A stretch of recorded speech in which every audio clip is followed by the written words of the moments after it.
আশা করতেছি যদি বিএনপির সাথে আমরা যাই তাইলে ইনশাল্লাহ এই আসন আমি পাবো। 1981 সনে হযরত হাফিজ হুজুর রহমতুল্লাহি আলাইহি এখান থেকে ইলেকশন করছিলেন, প্রেসিডেন্ট পদপ্রার্থী। ওই সময় থেকে আমি এই এলাকায় কাজ করতেছি। মুফতি ফজলুল আমিন সাহেব 88 থেকে নির্বাচন করছেন, 96 নির্বাচন করছেন, তারপর 2001-এ নির্বাচন করছেন, 2008-এ করছেন। আমি সব নির্বাচনে ওনার প্রধান এজেন্ট ছিলাম এবং এই এলাকার প্রত্যেকটি পাড়া মহল্লায় গ্রামে গঞ্জে সব জায়গায় আমি চষে বেড়াইছি। আশা করি আমাকে সবাই চিনবে এবং আমি প্রত্যেক গ্রামে গ্রামে গেছি। আমি নিশাব এমপি হওয়ার পরও 5 বছর পর্যন্ত ছিলাম একসাথে, আর নির্বাচনের জন্য তো গেছি, সব জায়গায় আমি ওয়ার্ক করছি। সেই হিসাবে তখন থেকে আমার একটা খেয়াল ছিল যে একদিন হয়তো আমি নিশাব হুজুর থাকবেন না, বা যদি পরিস্থিতি এরকম হয় যে হুজুর নির্বাচন করতে পারবেন না, তো আমি এখান থেকে নির্বাচন করবো। তখন থেকে আমার খেয়াল ছিল। আজকে হযরত আমিন সাহেব রহমতুল্লাহ আলাইহি দুনিয়াতে নাই, উনি দুনিয়া থেকে চলে গেছেন।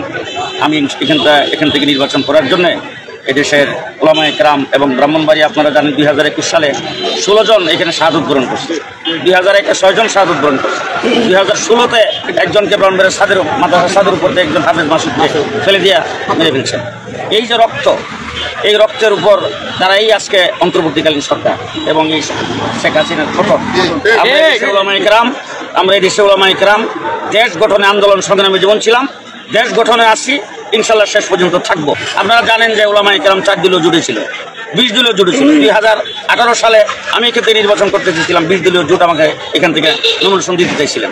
আব্দুল সাত্তার সাহেব মুরব্বী মানুষ, উনি আমার হাতে ধরে চাইছেন, সেই হিসাবে উনি মুরব্বী হিসেবে আমি স্যাক্রিফাইস করছি।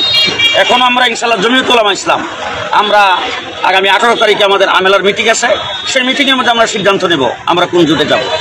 আশা করতেছি যদি বিএনপির সাথে আমরা যাই তাইলে ইনশাল্লাহ এই আসন আমি পাবো।